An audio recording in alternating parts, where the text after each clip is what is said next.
सर्वप्रथम मी पंकज सरांचा म्हणजे अभिनंदन करते.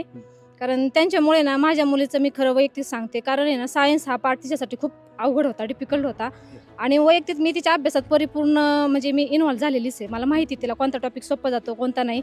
पण जसे पंकज सरांकडे क्लास लावला ना, तेव्हापासून मी काय तिचं सायन्सचं काही एक शब्दाचं पण काही पाठांतर वगैरे काही केलं पण नाही, घेतलं पण नाही मी तिचं.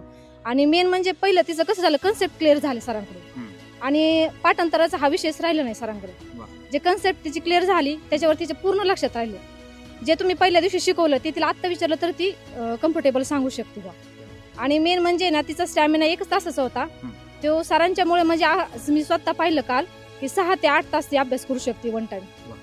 हो, म्हणजे हा कॅपॅसिटी ती तिच्यात सरांच्यामुळेच आलेली आहे. आणि याच्यात म्हणजे मला असं म्हणायचं आहे की ती आयुष्यात खूप सक्सेस होईल आणि सरांचे आभार मी खरंच मानते आणि ती सरांना ना कायम लक्षात ठेवणार आहे. निश्चितपणे.